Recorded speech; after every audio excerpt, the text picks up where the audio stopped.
10 o'clock had struck, and Manor Farm was just settling down for the night, or ought to have been settling down at any rate. Mr. Jones, the farmer, had made his way up to bed, a little drunk, as usual. But all through the farm buildings there was a stirring and a fluttering as the bedroom lights went out. The animals were creeping out of their stalls. Word had gone round during the day that old Major, the prize middle white boar, had had a wonderful dream last night and now wished to address the other animals on a matter of great importance.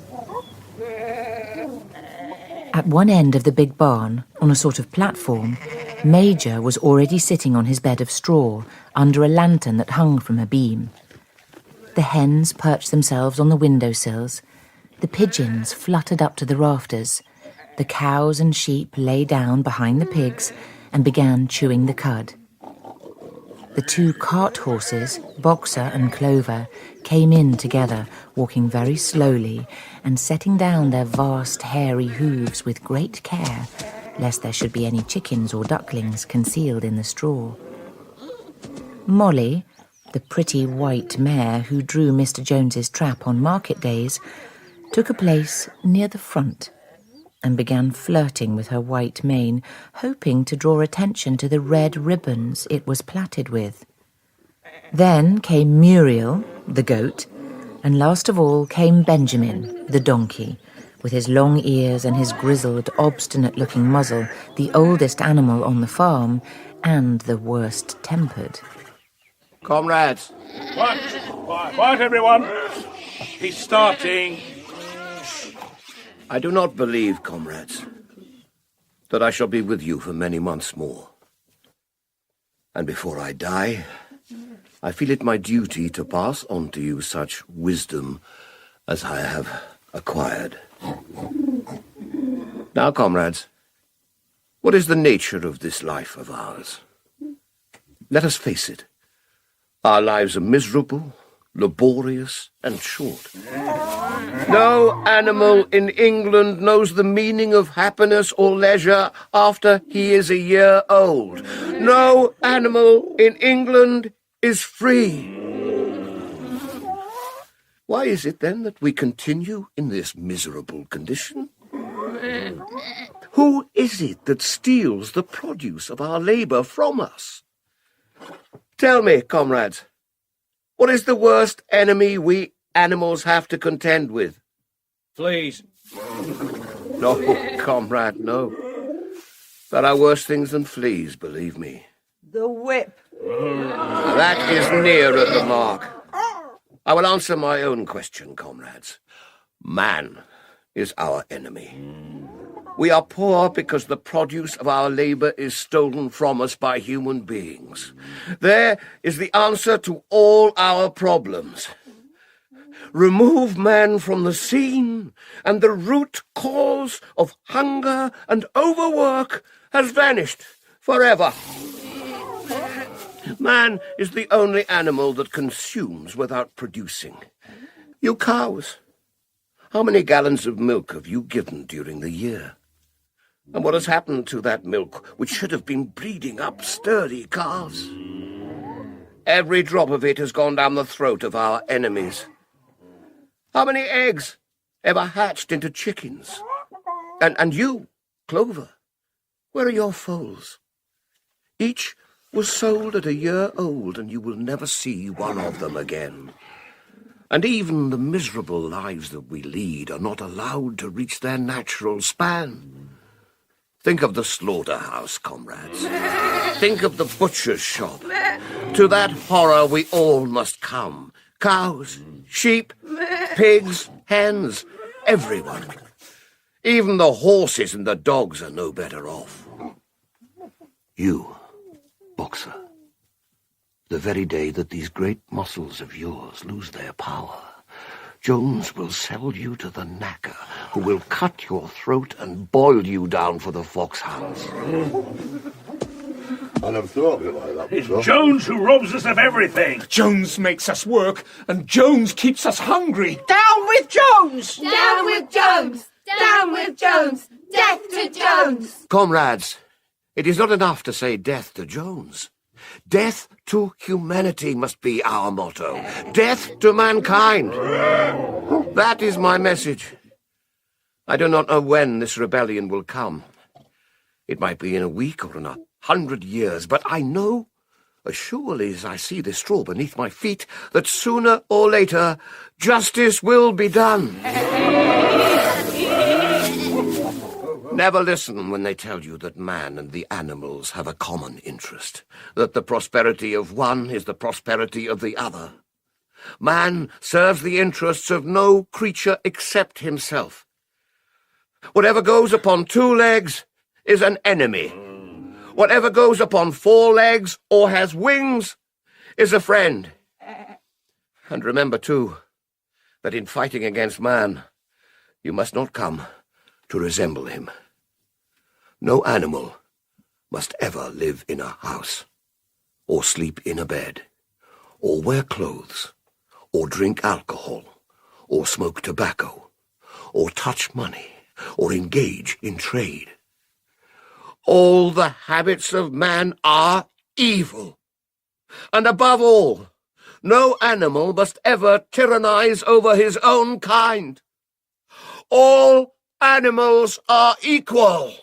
All animals are equal. All animals are equal. And now, comrades, I will tell you about my dream of last night. It was a dream of the earth as it will be when man has vanished. Many years ago, when I was a little pig, my mother and the other sows used to sing an old song, of which they knew only the tune and the first 3 words. Last night, it came back to me in my dream.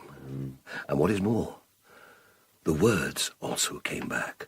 Words, I am certain, which were sung by the animals of long ago and have been lost to memory for generations. I will sing you that song now, comrades. I am old and my voice is hoarse, but when I have taught you the tune, you can sing it better for yourselves. It is called Beasts of England.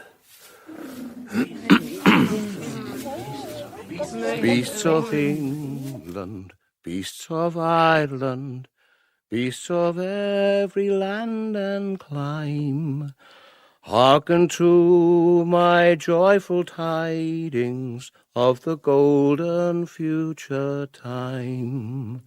Soon or late the day is coming, tyrant man shall be o'erthrown, and the fruitful fields of England shall be trod by beasts alone.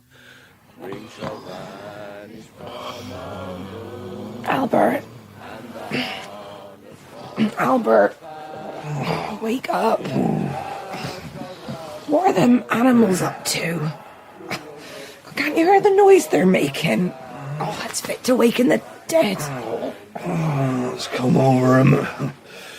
Sounds like...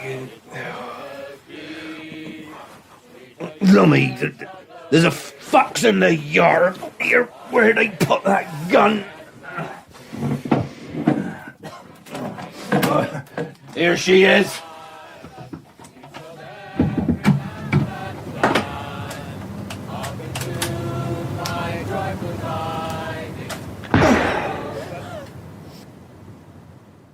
Three nights later, old Major the Boar died peacefully in his sleep.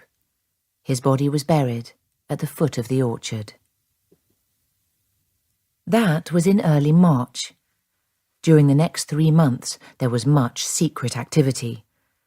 The work of teaching and organising the others fell naturally upon the pigs, who were generally recognised as being the cleverest of the animals. Pre-eminent among the pigs were 2 young boars named Snowball and Napoleon, whom Mr. Jones was rearing up for sale. All the other male pigs on the farm were porkers. The best known among them was a small, fat pig named Squealer, with very round cheeks, twinkling eyes, nimble movements, and a shrill voice.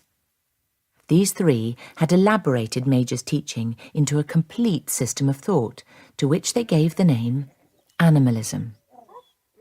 Several nights a week, after Mr. Jones was asleep... Totally contrary to the spirit of animalism, comrades. Freedom is knowledge of necessity. Let me explain. What I want to know is, will there still be sugar after the rebellion? Molly, you think of nothing except yourself. No, certainly not.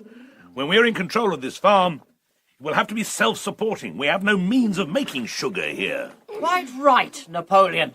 Besides, don't you know sugar is bad for your teeth? Shall I still be allowed to wear ribbons in my mane, Snowball? Comrade Snowball, those ribbons you are so devoted to are the badge of slavery. Can you not understand that liberty is more important than ribbons? Yes, I suppose so. Horses do not need sugar. We can work better on oats and hay. As for the ribbons, I had not thought of it like that before, but Comrade Snowball is right. A hide boxer shall never wear ribbons again. The only animal on the farm who refused to become excited about the rebellion was Benjamin, the donkey. In winter there is the cold. In summer there are the flies. There is never quite enough to eat, and there is always work. I was working before any of you were born, and I shall be working after you are all dead. Donkeys live a long time. None of you has ever seen a dead donkey. But you do believe, Comrade, that the rebellion is going to happen? Everything happens sooner or later. On the other hand, nothing ever changes, except names. Boxer. Work is not an evil. I think that when Jones is gone, there will be more food, but there will not be less work. I have worked hard for Jones, and I will work twice as hard for the rebellion. My brain is not good, but my muscles are good. Count on me. And me. And me. And me. And me. And me. And me. Now, as it turned out, the rebellion was achieved much earlier and more easily than anyone had expected. June came, and the hay was almost ready for cutting. On Midsummer's Eve, which was a Saturday, Mr. Jones went into Willingdon, the neighbouring market town, and got so drunk at the Red Lion that he did not come back till midday on Sunday. His men had milked the cows in the early morning and then gone out rabbiting.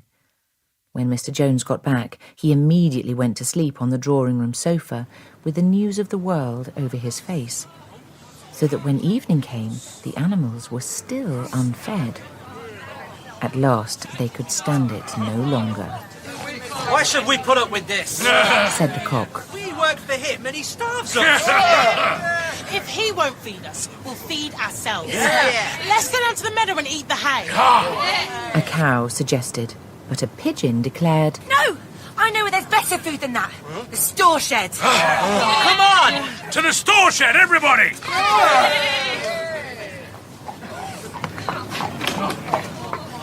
Here we are. Open the door. It's locked! Break it in, somebody. One of you cows, get your horn into that crack. There, now, that's right. Go!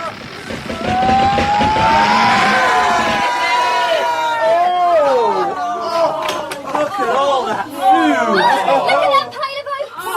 Break open those bags of meal. Beans! Beans! And biscuits for the dogs! Help yourselves, everybody.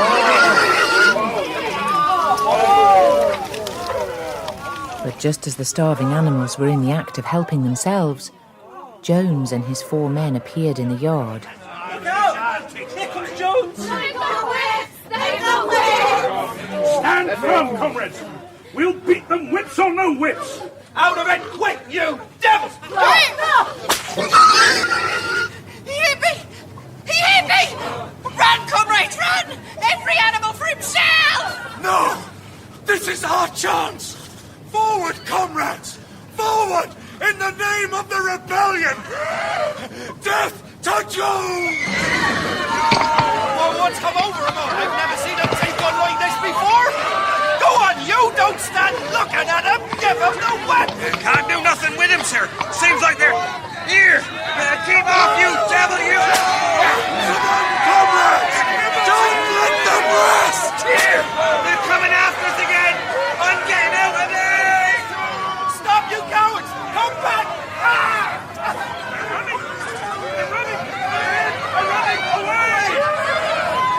them, comrades! Pursue them! Don't stop till we've driven them off the farm! The animals chased Jones and his men out onto the road and slammed the 5-barred gate behind them. And so, almost before they knew what was happening, the rebellion had been successfully carried through. Jones was expelled, and the Manor Farm was theirs.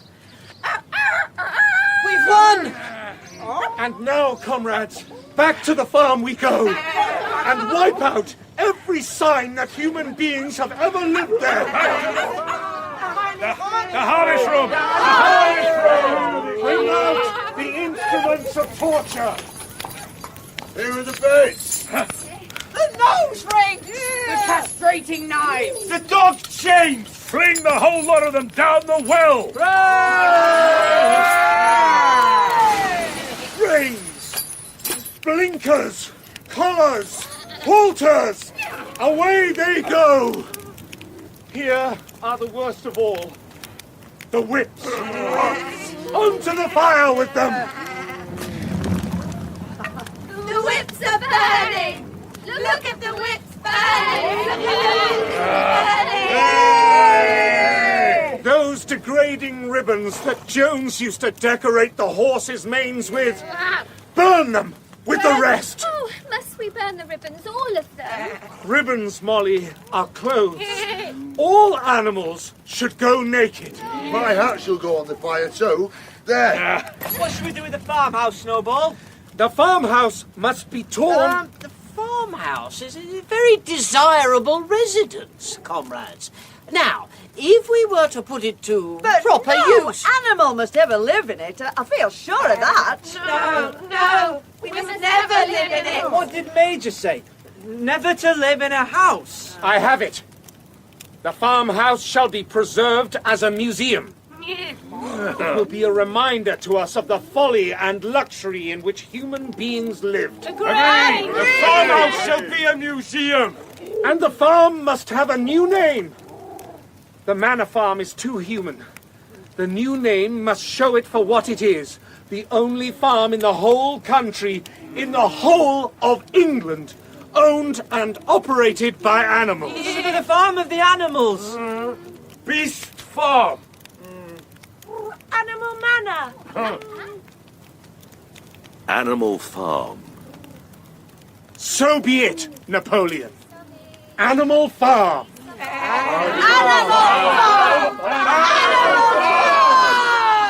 Hearken to my joyful tidings of the golden future time. Soon or late the day is coming, tyrant man shall be overthrown, and the fruitful fields of England shall be trod by beasts alone.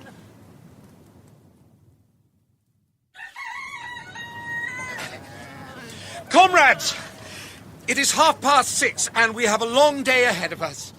Today we begin the hay harvest, but there is another matter that must be attended to first. I must tell you that during the past 3 months, we pigs have taught ourselves the art of reading and writing. We have also, by very careful study, succeeded in reducing the principles of animalism to 7 commandments. We propose now to inscribe these 7 commandments on the wall of the big barn. Once written, they will form the unalterable law by which every animal on this farm must live. Agreed! Agreed! Bring a pot of white paint and a ladder. Comrade Snowball shall write the commandments. He is the best at writing. Soon the commandments were written on the tarred wall in great white letters that could be read 30 yards away. Now I'll read them out. 1. Whatever goes upon 2 legs is an enemy. 2. Whatever goes upon 4 legs or has wings is a friend. 3. No animal shall wear clothes. 4. No animal shall sleep in a bed. 5. No animal shall drink alcohol. 6. No animal shall kill any other animal. 7. All animals are equal. All animals are equal. And now, comrades, to the hayfield! Let us make it a point of honour to get in the harvest in shorter time than Jones and his men could do. But the cows had not been milked for 24 hours, and their udders were almost bursting. After a little thought, the pigs sent for buckets and milked the cows fairly successfully, their trotters being well adapted to this task. Soon there were 3 buckets of frothing, creamy milk, at which many of the animals looked with considerable interest. What is going to happen to all that milk? Jones used sometimes to mix some of it in the hen's mash. Never mind the milk, comrades. That will be attended to. The harvest is more important. Comrade Snowball shall lead the way. I will follow in a few minutes. Forward, comrades! The hay is waiting. So the animals trooped down to the hayfield to begin the harvest. And when they came back in the evening, it was noted that the milk had disappeared. All that day, and every day for a week to come, how they toiled and how they sweated to get the hay in. The work, with implements which had been designed for human beings, was not easy or simple. But the pigs were so clever that they could find a way round any difficulty. And as for the horses, they knew every inch of the field. In the end, their efforts were rewarded. It was the biggest harvest the farm had ever had, and not an animal stole as much as a mouthful. All through that summer, the farm ran like clockwork. The pigs, with their cleverness, and Boxer, with his tremendous cart-horse muscles, were equal to anything. Boxer had been a hard worker even in Jones's time, but now he seemed more like 3 horses than 1. His answer to every difficulty, every setback, was, I will work harder. On Sundays, there was no work. After breakfast, the green flag, which had been chosen as the emblem of the farm, it was really an old tablecloth of Mrs. Jones's, which Snowball had found in the harness room, was run up the flagstaff.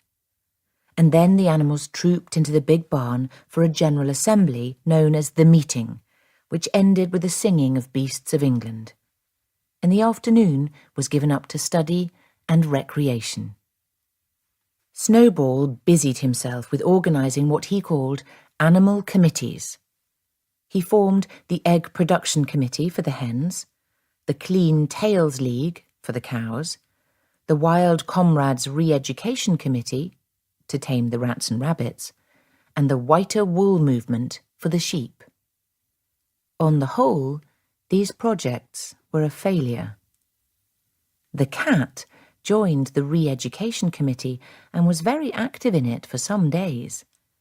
She was seen sitting on a roof and talking to some sparrows who were just out of her reach. She was telling them that all animals were now comrades, and that any sparrow who chose could come and perch on her paw. But the sparrows kept their distance.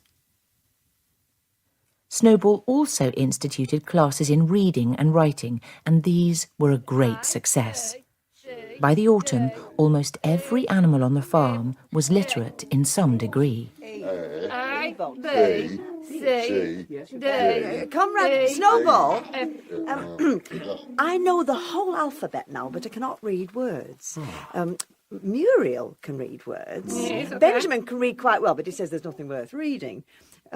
Boggs has only been able to learn A, B, C, D, and the sheep and the ducks and the hens cannot get beyond B. Also, Conrad, they say they've not been able to learn the commandments by heart. Don't you think you could shorten the commandments in some way so that everyone can learn them? Let me see. I think it can be done. Ah, yes, Clover, I have it. Now listen. 4 legs good, 2 legs bad. There you have the essential principle of animalism in 6 words. Oh, gosh, we have 2 legs. Comrades. A bird's wing is an organ of propulsion and not of manipulation.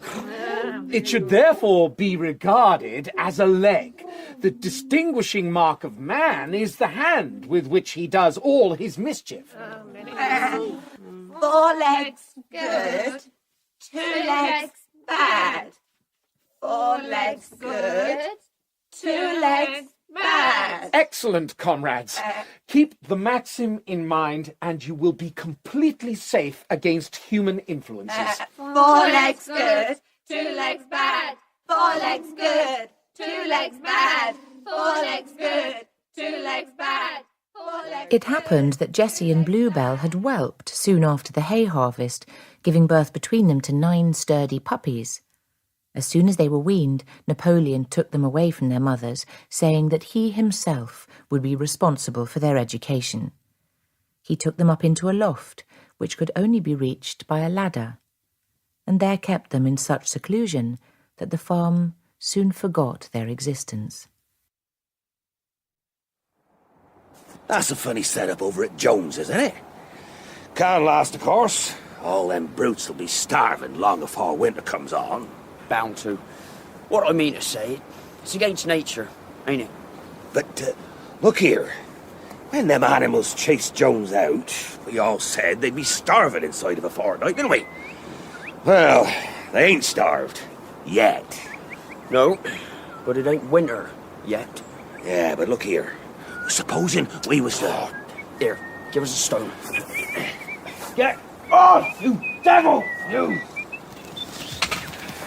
It's all over the place, that tune is. If you ask me, it's time it was put a stop to. Wouldn't take much to do it. Just 6 of us go up there with the cart whips and maybe a gun or 2, and then we... Yeah, but what I did think, and this is between you and I, mind you, I did think as it mightn't be a bad idea to leave them animals in possession for a bit. Suppose Jones finds as he can't get them out, what'll he do? Sell the farm, and sell cheap. We can't do nothing else. And it's a nice little property, the manor farm is. Yeah, there was a lot of us thought that. But then it wasn't to be expected, as them animals would make a job of it. But from what I hear, don't pass this on, of course. From what I hear, they ain't doing so bad. They got their A in like Christians. Now that won't do, see? It sets a bad example. Suppose our animals get to trying it on. What I say is, we all got to hang together. After all, we all live off animals, don't we? Yeah. Got to keep a firm hand on them, of course. And to keep them under, we've got to keep them ignorant. Once let them find out as they can do without us, then where'd we be? The sooner Jones gets his farm back, the better for us all. Well, maybe you're right. That's settled then. I'll have a word with 1 or 2 of the others and fix a day. We won't half teach those beggars a lesson. Just let me get in among them with a whip and there'll be bloody murder. Okay, I'll give you a hand. You coming to church this morning? Aye, that there bell's been ringing these 10 minutes. Come on, we'd best step lively.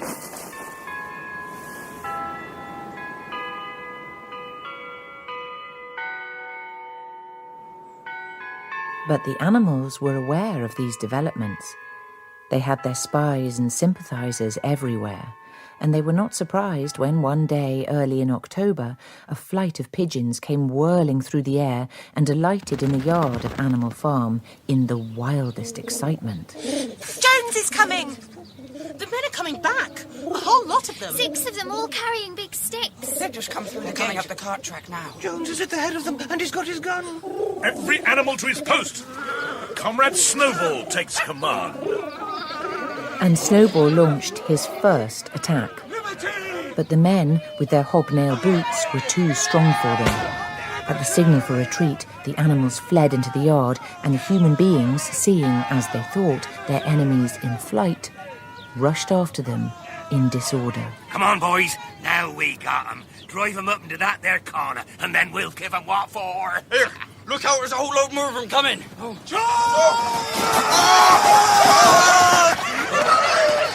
At this moment, Snowball sprang his surprise.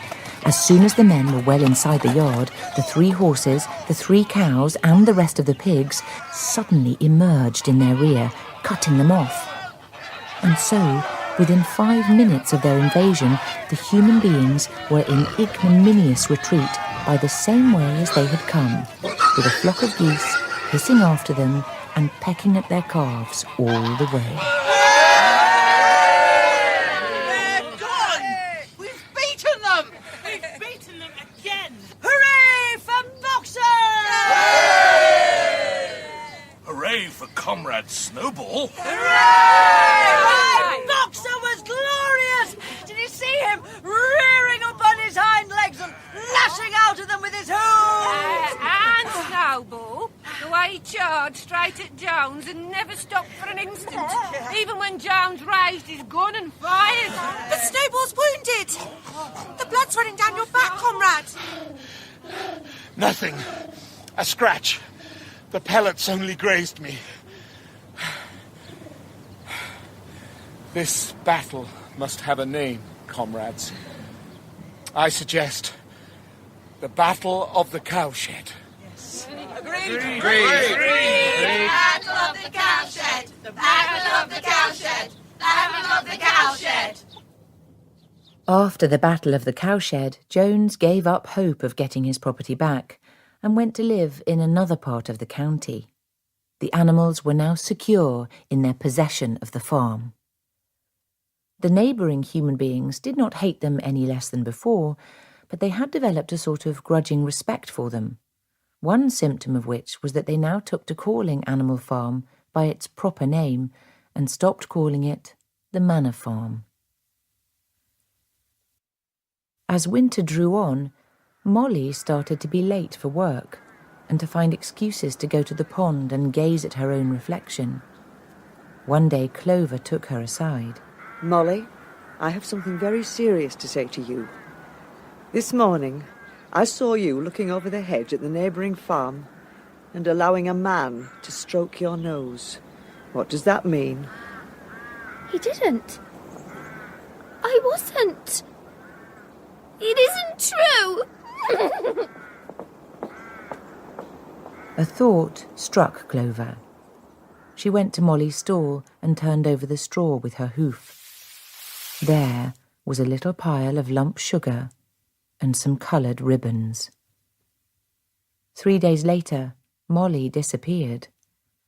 There were rumours that she had been seen between the shafts of a smart dog-cart with her mane clipped and a ribbon round her forelock, looking very happy. None of the animals ever mentioned Molly again. In January, the frost and snow made it impossible to do much work in the fields, so there were many meetings in the big barn, and the work of the coming year was carefully planned out. It had come to be accepted that all questions of farm policy should be decided by the pigs. The vote was still taken, but the main decisions had always been made beforehand. The other animals thought this arrangement quite a reasonable one, but just occasionally... Boxer, do you remember how the cows were milked on the day of the rebellion? Yes, and I remember that when we came back in the evening, the milk had disappeared. It has disappeared every day since. Do you know what happens to it? I have just found out. It is mixed every day into the pig's mash. No other animal gets a drop of it. I do not think that's any concern of ours. What use is milk to a horse? Yes, but there are also the apples. When the orchard was picked, the apples were stored in the harness room. And now I hear that every one of them is to be kept for the pigs. What was that you were talking about, comrades? Ah, the milk and the apples. Let me put that in its right perspective for you, comrades. Milk and apples, this has been proved by science, comrades. Milk and apples contain substances absolutely necessary to the well-being of a pig. We pigs are brain workers. It is for your sake that we drink that milk and eat those apples. Do you know what would happen if we pigs failed in our duty even for a single day? Jones would come back. Jones left this district after the Battle of the Cowshed. Yes, Jones would come back. Surely, comrades, surely there is no one among you who wants to see Jones come back. Comrade Squealer's explanation seems to be quite satisfactory, Clover. Yes. Squealer is very good at explaining things. So the pigs continued to be the real controllers of the farm, and Napoleon and Snowball were their acknowledged leaders. But unfortunately, as winter wore on, the rivalry between these two became more acute. Indeed, at every meeting that was held... Silence! I will be heard!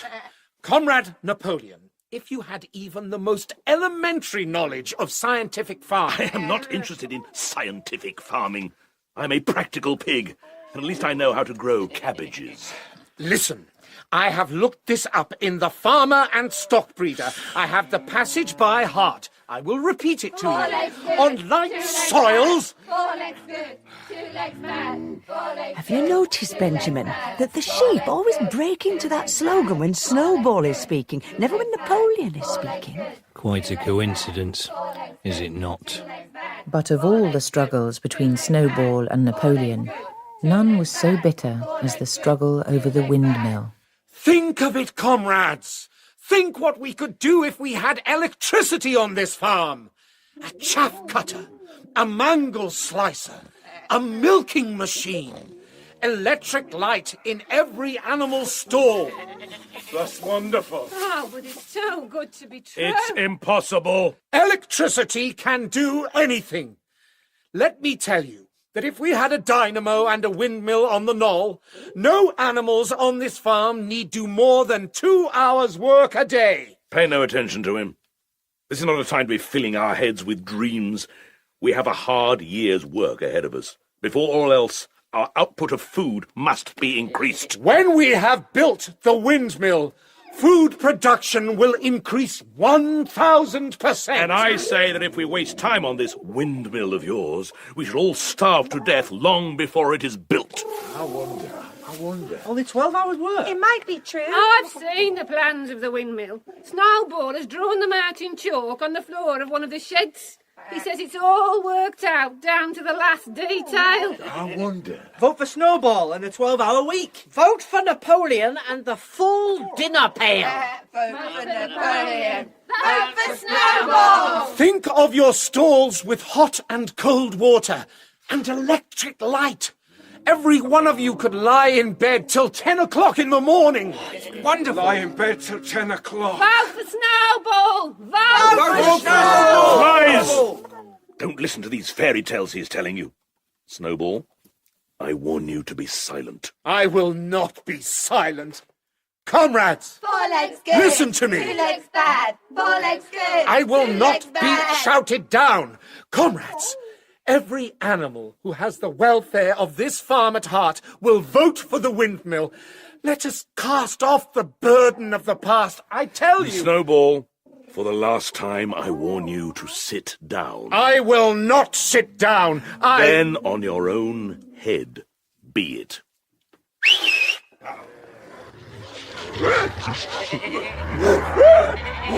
9 enormous dogs, wearing brass-studded collars, dashed straight for Snowball. In a moment, he was out of the door, and they were after him. He was running, as only a pig can run, but the dogs were on his heels. One of them all but closed his jaws on Snowball's tail, but Snowball whisked it free just in time. Then he put on an extra spurt and slipped through a hole in the hedge, and was seen no more. Silent and terrified, the animals crept back into the barn. These were the 9 puppies whom Napoleon had taken from their mothers. They were huge, savage-looking dogs, and they kept close to Napoleon. Let every animal sit down and listen to me. Now that the traitor has been expelled from our midst, a new chapter in the history of the farm can begin. From today onwards, the Sunday meetings will be discontinued. They are unnecessary and a waste of time. What? No more meetings? Comrades! No, Comrades! You will still assemble here on Sunday mornings to receive the orders for the week. But there will be no more debates. All questions relating to the working of the farm will be settled by a special committee of pigs, presided over by myself. And a very good arrangement, too. Think of all the brain work that will save you, comrades, not having to think for yourselves any longer. No more meetings. That's what Major said. Even Boxer was vaguely troubled. He set back his ears and tried hard to marshal his thoughts, but in the end he could think of nothing to say. Some of the pigs themselves, however, were more articulate. 4 young porkers sitting in the front row sprang to their feet. Comrade Napoleon, I protest. You protest? Yes. Well, that is to say... Well? Comrade, this is undemocratic. At least it's not precisely undemocratic, but, obviously, comrade, what you have done is strictly democratic, but I... Well, are you still protesting? No, comrade. I have stopped protesting. Then the meeting is at an end. Oh, and one last word. Remember always that when there has been one rebellion, there can never be another. That is the just rule of rebellion.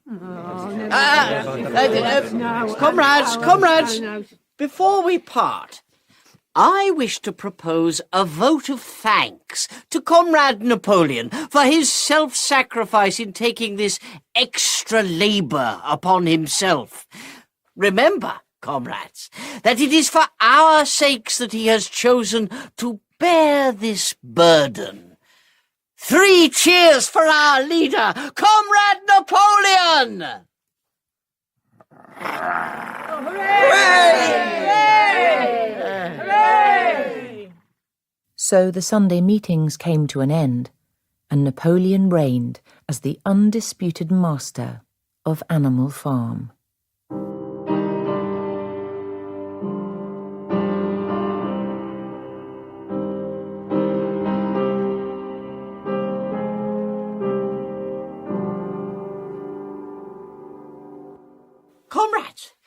Comrades, I have a glorious piece of news for you.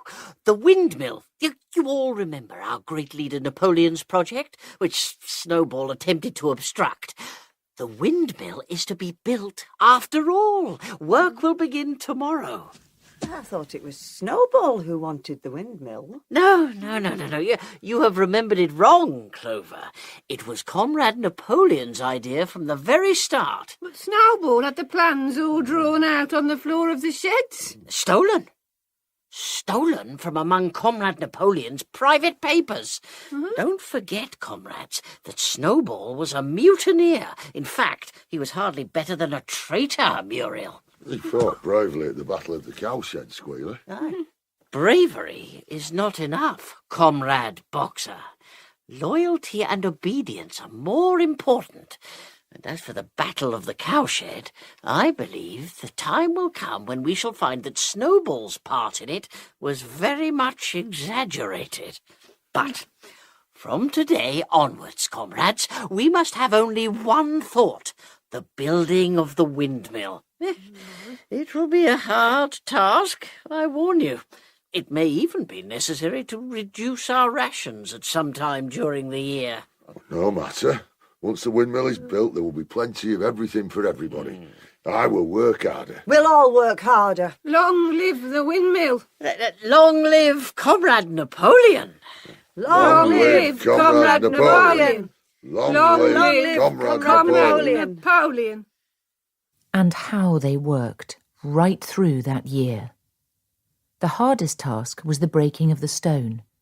Since the animals were unable to use picks and crowbars, the only way of doing it was to utilize the force of gravity.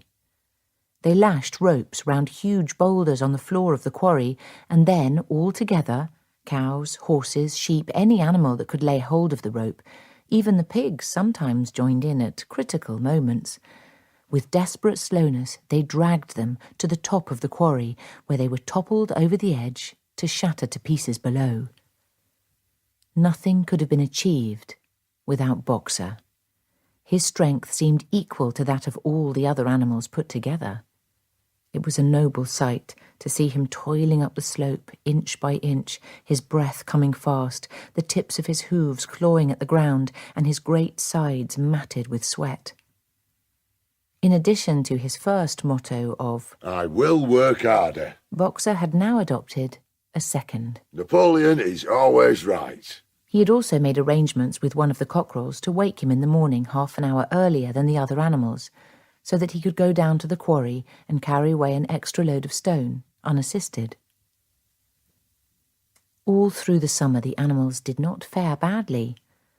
And yet, from time to time, things still happened which didn't actually cause murmurings, for somehow nobody felt inclined to murmur nowadays. There were too many dogs prowling about. Boxer, Muriel, Yeah? have you heard what has happened? The pigs have moved into the farmhouse and are living there. Living in the farmhouse? Aye. Did we not pass a resolution never to live in a farmhouse? Yes. It was on the day of the rebellion. Was that resolution written down, Clover? No, it was not written down. But there is something else. Do you know that the pigs are not only living in the farmhouse, they have also taken to sleeping in the beds? Benjamin, I want you to read one of the commandments for me. You know I never meddle in such matters. Muriel, you can read. Come with me to the end wall of the barn. There now. Read me the 4th commandment. Does it not say something about never sleeping in a bed? It says, "No animal shall sleep in a bed with sheets." With sheets? I'd forgotten about the sheets. We must have learned it wrong. With sheets? How strange. What was that you were saying, comrades? Ah, you have heard that we pigs are sleeping in the beds at the farmhouse. And why not? You didn't suppose, comrades, that there was ever a ruling against beds. A bed merely means a place to sleep in. A pile of straw in a stall is a bed, properly regarded. We have removed the sheets from the farmhouse beds and sleep between blankets. You wouldn't rob us of our repose, would you, comrades? You wouldn't have us too tired to carry out our duties. Surely none of you wishes to see Jones come back? No, don't let Jones come back. By late autumn, the windmill was half built. In their spare moments, the animals would walk round and round it, marvelling that they should ever have been able to build anything so imposing. Only old Benjamin refused to show any enthusiasm, though, as usual, he would utter nothing beyond the cryptic remark that donkeys live for a long time. November came, with raging southwest winds. Building had to stop because it was too wet to mix the cement. Finally, there came a night when the gale was so violent that the farm buildings rocked on their foundations and several tiles were blown off the roof of the barn. Towards morning,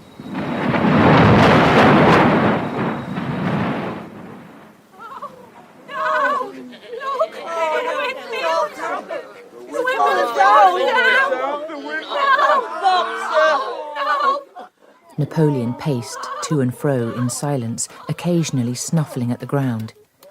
His tail had grown rigid and twitched sharply from side to side. Suddenly, he halted. Comrades! Do you know who is responsible for this? Do you know who has come in the night and overthrown our windmill? Snowball. No. I can smell his footprints in the grass. Snowball has done this thing. No! No! Snowball? No, he couldn't. You couldn't be so wicked. Comrades, here and now I pronounce sentence of death upon Snowball. Half a bushel of apples to any animal who brings him to justice. A full bushel to anyone who captures him alive. And now, no more delays.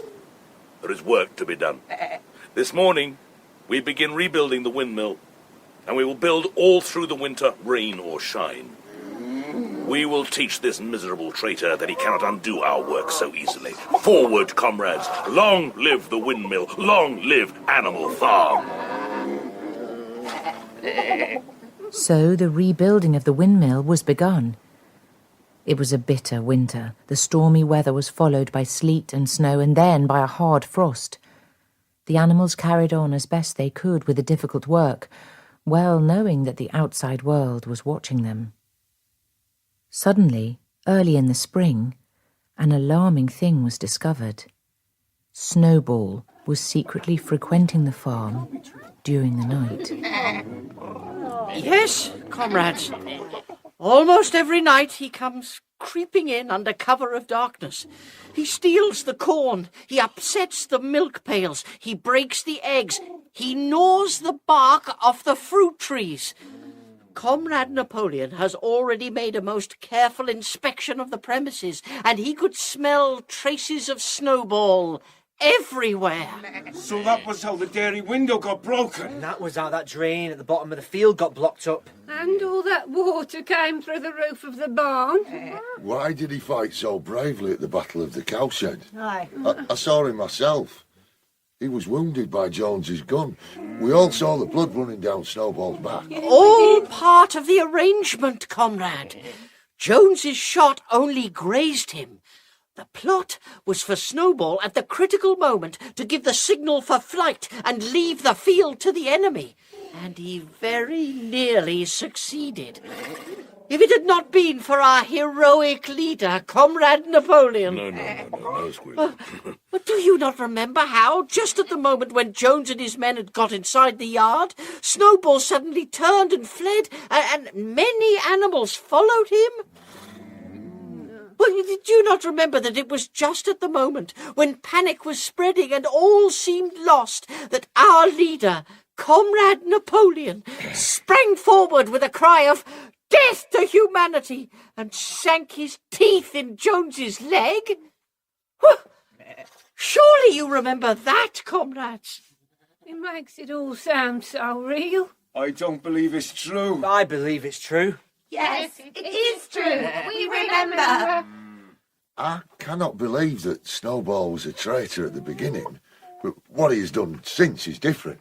Our leader, Comrade Napoleon, has stated categorically, comrade, that Snowball was Jones's agent from the very beginning.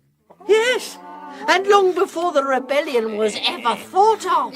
Oh, that is different. If Comrade Napoleon says it, he must be right. Napoleon is always right. That is the true spirit, comrade. And now, one last word. Let me warn every animal on this farm to keep his eyes very wide open.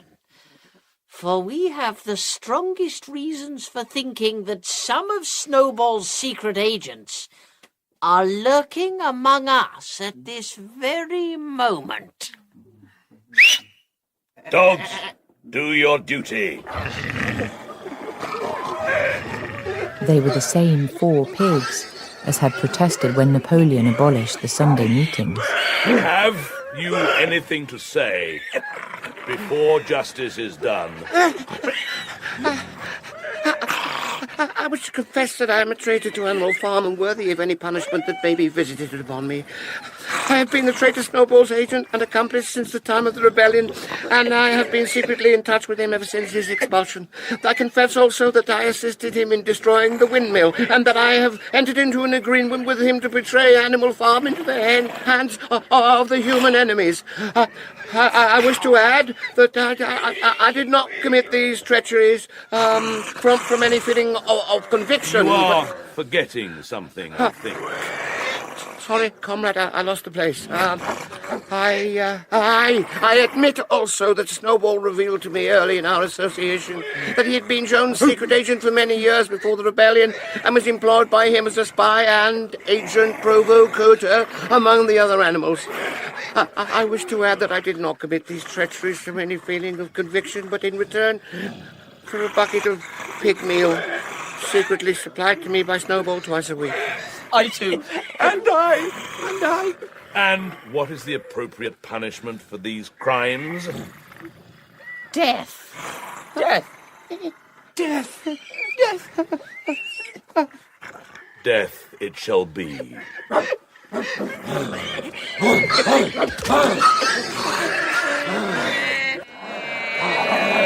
Has any other animal anything to confess? Has any other animal anything to confess? And so the tale of confessions and executions went on, until there was a pile of corpses lying before Napoleon's feet, and the air was heavy with the smell of blood. How many were killed altogether? Oh, I don't know. 10, 15, more. It is the first time that blood has been shed. Since Jones left, until today, no animal has killed any other animal. No. Not even a rat was killed. No. I do not understand it.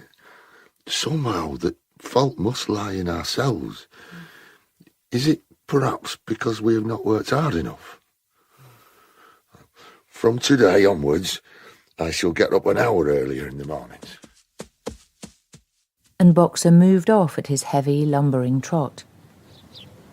But the other animals made their way slowly to the little knoll in the pasture where the half-finished windmill stood. And there, with one accord, they all lay down. As Clover looked down the hillside, her eyes filled with tears. I do not wish to rebel or disobey. I know the pigs are cleverer than we are. I will work hard. I will do whatever Napoleon tells me, but no, this is not what we intended. I don't know what to think. Soon or late, the day is coming. Tyrant man shall be your throne. Comrades, silence! Silence, if you please! Comrades, I have to inform you that by a special decree of our leader, Comrade Napoleon, the song entitled Beasts of England is abolished. From now onwards, it is forbidden to sing it. What? Beasts of England abolished? Why is Beasts of England abolished, Squealer? Well, it is no longer needed, comrade. Beasts of England was the song of the rebellion, but the rebellion is now completed. The execution of the traitors this afternoon was the final act. The purpose of Beasts of England was to express our longing for a better society in days to come. But that society has now been established. Obviously, therefore, the song has lost its meaning. Yes, I suppose so. But I am glad to tell you, comrades, that another song, a much more inspiring song, I may say, has already been composed to take the place of Beasts of England. It begins...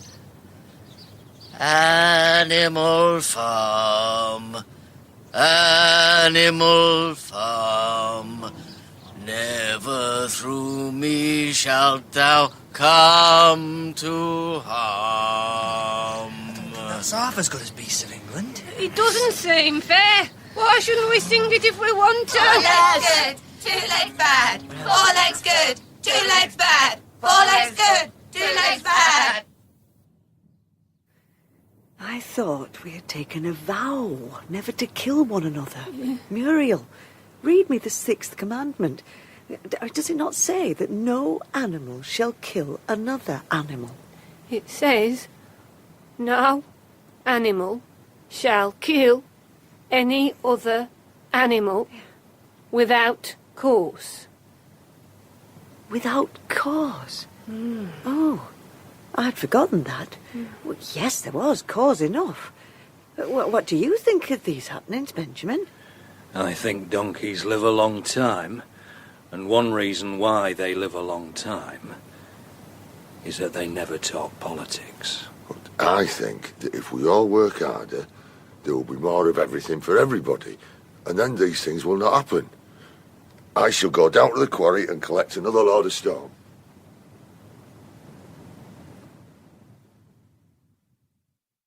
In the autumn, by a tremendous, exhausting effort, the windmill was finished. Tired out but proud, the animals walked round and round their masterpiece, which appeared even more beautiful than when it had been built the first time. Moreover, the walls were twice as thick as before. Nothing short of explosives would lay them low this time. Napoleon himself, attended by his dogs and his black cockerel, came down to inspect the completed work. He personally congratulated the animals on their achievement and declared that the mill would be named Napoleon Mill. 2 days later, he announced that he had sold a pile of timber to the neighbouring farmer, Frederick. The pigs were in ecstasies over Napoleon's cunning. Frederick had wanted to pay for the timber with something called a cheque, but Napoleon was too clever for him. He had demanded payment in real £5 notes. 3 days later, a choking roar of rage sounded from Napoleon's apartments. It had been discovered that the banknotes were forgeries. Napoleon summoned the animals together. The death sentence is pronounced on the traitor Frederick. When captured, he will be boiled alive. We must expect the worst and be on our guard. The very next morning the attack came. There were 15 men with half a dozen guns between them, and they opened fire as soon as they got within 50 yards. The animals could not face the stinging pellets and took refuge in the farm buildings. Frederick and his men halted at the windmill. 2 of them produced a crowbar and a sledgehammer. They were going to knock it down. Impossible! We have built the walls too thick. They could not knock it down in a week. Courage, comrades! Do you not see what they are doing? They're going to pack blasting powder into that hole.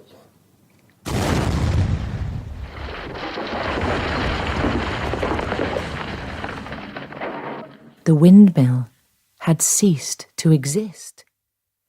A mighty cry for vengeance went up, and the animals charged forth.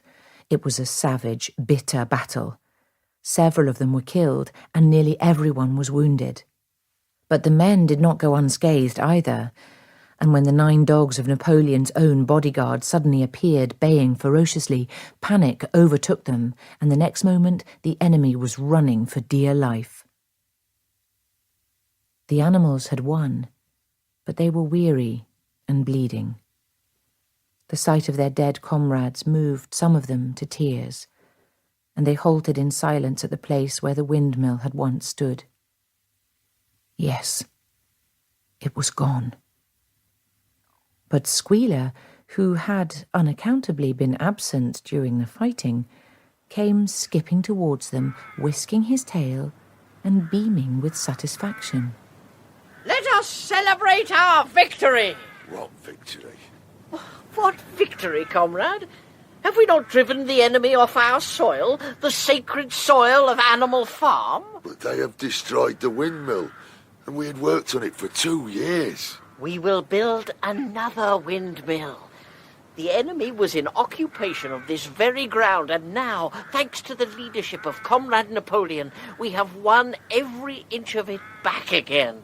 Then we have won back what we had before. That is our victory. The animals limped back into the yard.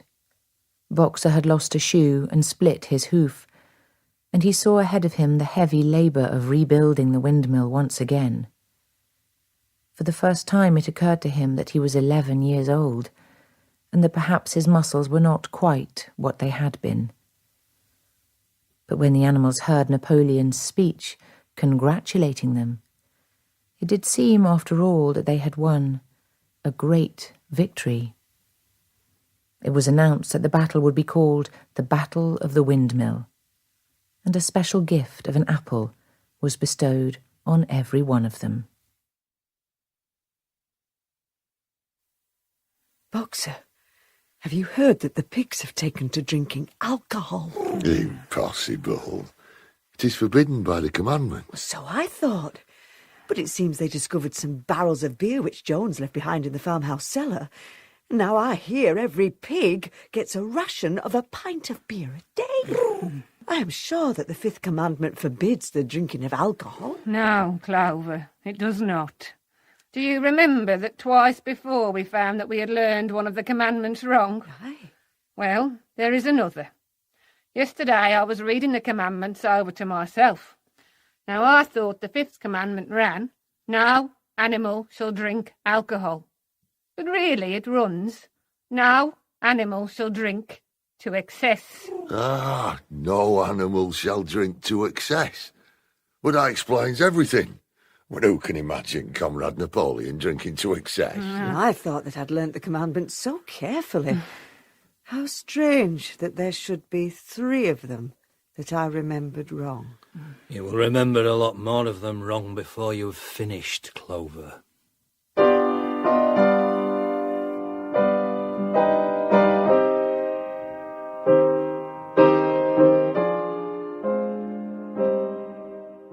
They started rebuilding the windmill at once. Boxer's hoof was slow to heal, and the work was harder than ever. But he wanted to see the windmill finished before he retired. He was looking forward to his promised pension and the apple he would receive on public holidays. But late one evening, a pigeon brought a message. Boxer has fallen. He's lying on his side and can't get up. Boxer, how are you? It is my lung. It does not matter. I think you will be able to finish the windmill without me. Perhaps they will let Benjamin retire too, and be a companion to me. But 2 days later, Benjamin arrived with a different message. Quick! Quick, come at once! They're taking Boxer away! There was a big, closed van with lettering on its side and a man in a bowler hat sitting in the driver's seat. And Boxer's stall was empty. Goodbye, Boxer! Goodbye, Boxer! Fools! Fools, don't you see what's written on the side of the van? Aye. L. I'll read it for you. Alfred Simmons, horse slaughterer and glue boiler, dealer in hides and bone meal, kennels supplied. Do you understand what that means? They are taking Boxer to the knackers. No! Boxer!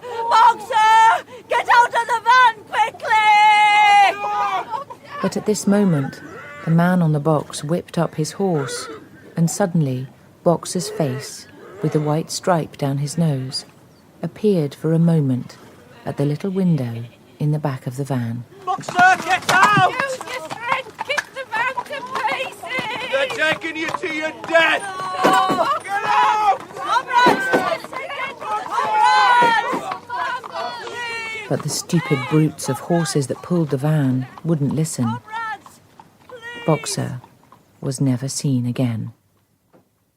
3 days later, Squealer announced that Boxer had died in the hospital at Willingdon. Comrades, I have dark and heavy news for you. Our old friend and comrade, Boxer, is dead. I was at his bedside to the last. Comrades, it was the most affecting sight that I have ever seen. At the end, almost too weak to speak, he whispered in my ear that his sole sorrow was to have passed on before the windmill was finished. Forward, comrades, he whispered.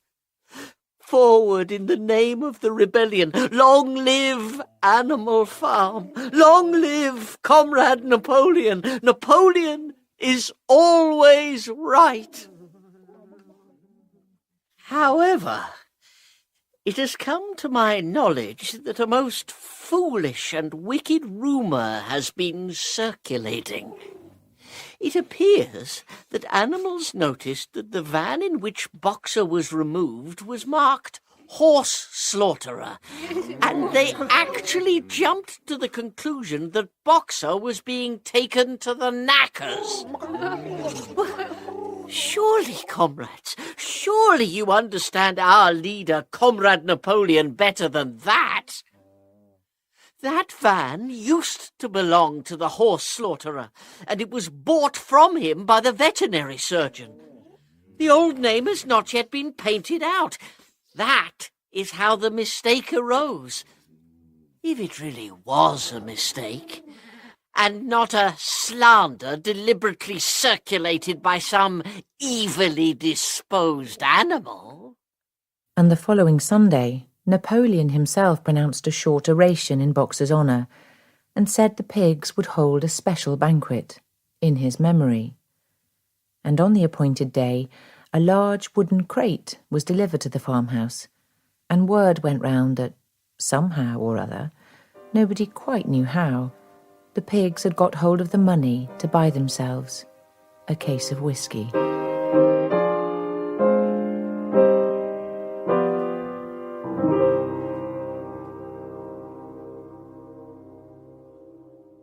Years passed. The seasons came and went. The short animal lives fled by. A time came when there was no one left who remembered the old days before the rebellion, except Clover and Benjamin and a number of the pigs. Napoleon was now a mature boar of 24 stone.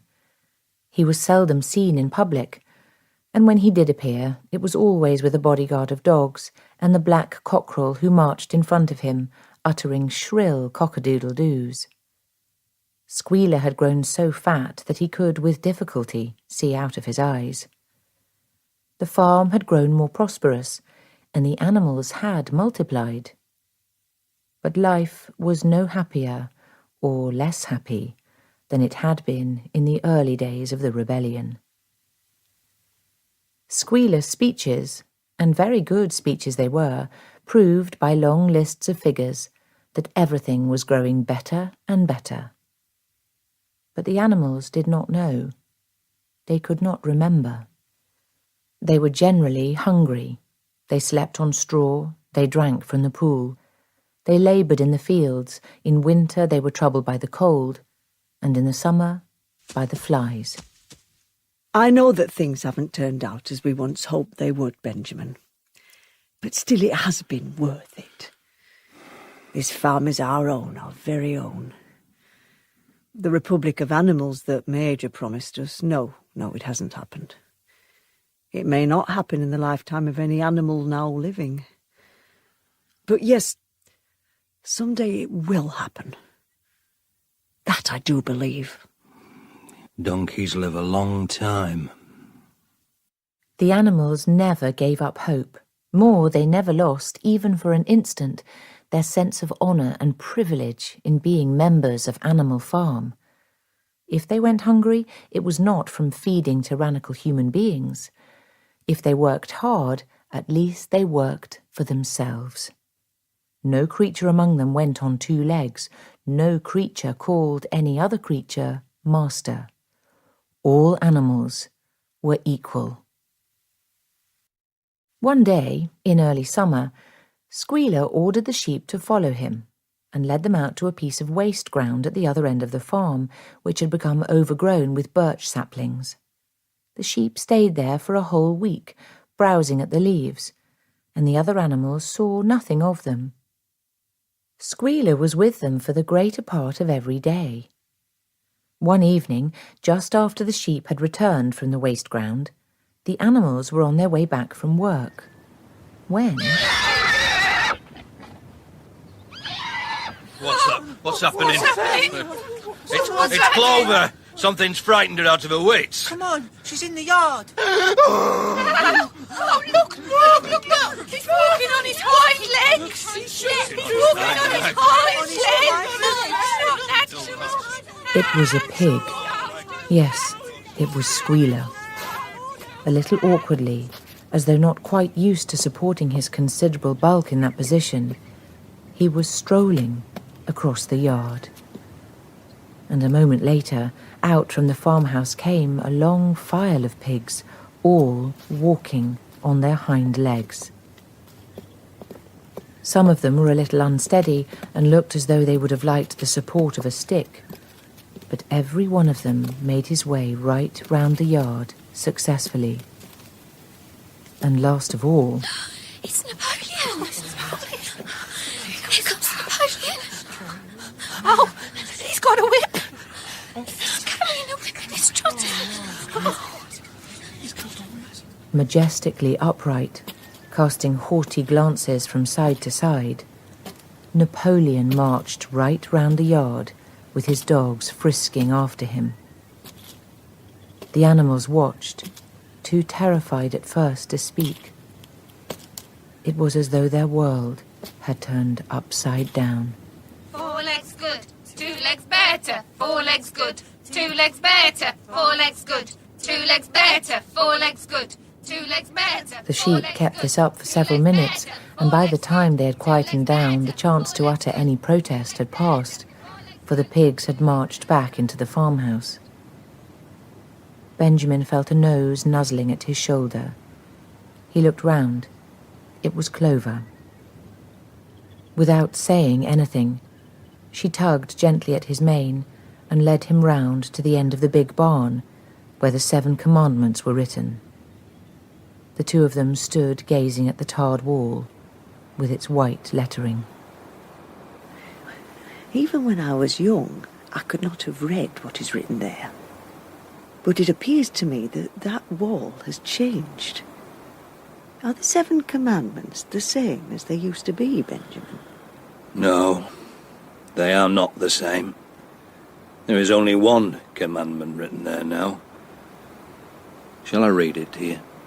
Yes, read it, Benjamin. It reads, all animals are equal, but some animals are more equal than others. I see. I see.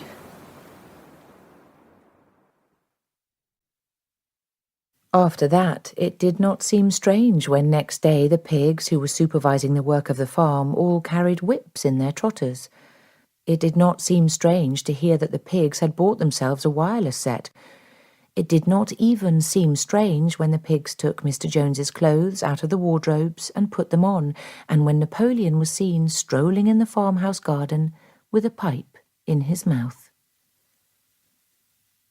A week later, in the afternoon, a number of dog carts drove up to the farm. A deputation of neighbouring farmers had been invited to make a tour of inspection.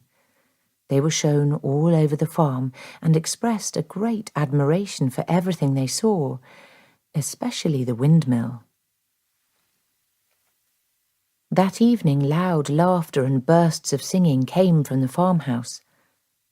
And suddenly, at the sound of the mingled voices, the animals were stricken with curiosity. With one accord, they tiptoed cautiously into the farmhouse garden and peeped in at the dining room window. Look, they're all sitting round the table together. 6 pigs and 6 men, all sitting side by side. And Napoleon sitting at the head of the table. Look how easily the pigs are sitting up in their chairs, just like human beings. They've been playing cards. I suppose they've stopped for another drink. Look how easily Napoleon holds his beer mug in his trotter. Now they're filling up their mugs again. Oh, look, that farmer's standing up. He's going to make a speech. Now, gentlemen, I just want to say how happy it makes me to see the 12 of us, now, how shall I put it, all sorts and conditions, as you might say, sitting round this table together with old scores buried and forgotten. Because it ain't no use denying, as there was a time when some of us, not me, mind you, no one ever said that of me, when some of us wouldn't have sat down at this table and wouldn't have been invited to neither. There was a time when this farm wasn't well thought of in the neighbourhood. And why? Well, it was due to what you might call a misunderstanding. A natural one, I think we got to admit. It was thought, that's to say, some folks thought, as a farm run on these lines would set a kind of bad example and start putting ideas into the other animals' heads all over the county. It was even thought, and I won't say as the idea wasn't natural enough, that the animals on a farm like this wouldn't be kept under the way they ought to be. Because every farmer knows that animals, and when I say animals, gentlemen, I mean the lower animals, and no reflection on our roasts at this table. Animals have got to be kept under with a firm hand. Well, gentlemen, how happy we all must be to know that them ideas were root and branch mistaken. We know now, if we didn't know before, as Mr. Napoleon there is not the one to go putting ideas into the lower animals' heads. I believe I'm within my rights in saying that the animals on this farm do more work and get less food than the old county. And who could ask better than that? I say, therefore, that if anyone, not me, mind you, has entertained ideas hostile to this farm, let him put them away and regard Mr. Napoleon for what he is, a public benefactor. Now, gentlemen, I know we're all anxious to get back to that pleasant game of cards as we were enjoying just now. I will therefore cut my remarks short and propose that toast as I spoke to you of. Them glasses all full.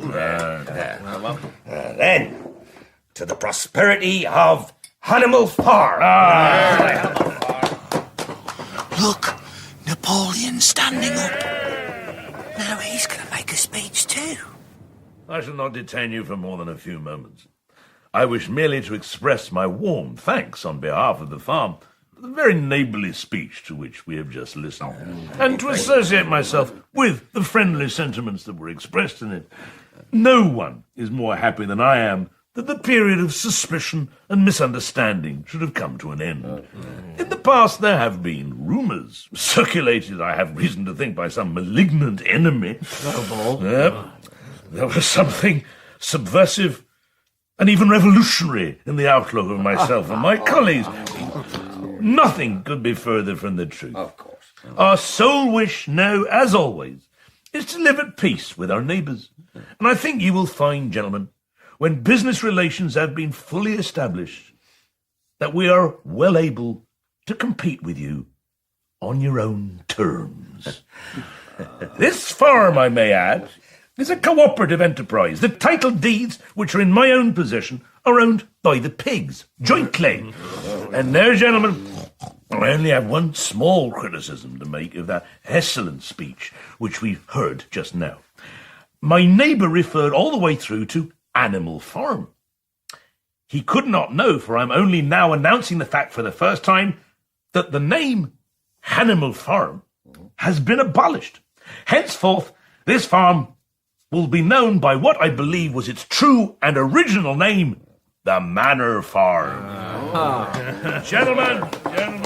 What's happening? Something's happening to their faces. Fill your glasses to the brim, gentlemen. And here is my toast to the prosperity of the Manor Farm. Manor Farm. They finished the speeches. Look, they've started playing cards again. Look at Napoleon dealing the cards. How neatly he does it, just like a human being. But what's happening to the faces of the pigs? What's happening? I think they're fighting. Draw that end up immediately. You get trying it on with me. How come that other ace of spades is on the table? Yeah. You know as well as I do, there's only one ace in the pack. How many more of them you got keeping hidden? Come on, then, turn out them pockets and let's have a look. How dare you suggest a spit in my... The quarrel continued. There was shouting, banging on the table, sharp, suspicious glances, furious denials. The eyes of the animals outside flitted from one face to another. Some of them had 5 chins, some had 4, some had 3. But what was it that seemed to be melting and changing in the faces of the pigs? It started to happen when he said, "The manor farm." Tell me, Benjamin, is it really happening? Or is it only because my eyes are growing so dim? Oh, Clover, there's nothing wrong with your eyes. It is happening. 12 voices were shouting in anger, and they were all alike. No question now what had happened to the faces of the pigs. The creatures outside looked from pig to man, and from man to pig, and from pig to man again. But already it was impossible to say which was which. In Animal Farm, the narrator was Tamsin Gregg. Napoleon was played by Nicky Henson, Squealer by Toby Jones, Snowball by Patrick Brennan, and Major by Robert Blythe. Boxer was Ralph Ineson, Clover Liza Sadovy, Benjamin Paul Stonehouse, Muriel Sarah Tom, and Molly Lizzie Watts. Other parts were played by Eleanor Crooks, Ben Crow, Will Howard, Gerard McDermott, Adam Nagaitis, and Stephanie Racine. The musical director was Neil Brand. Animal Farm was adapted from his own novel by George Orwell. The director was Alison Hindle.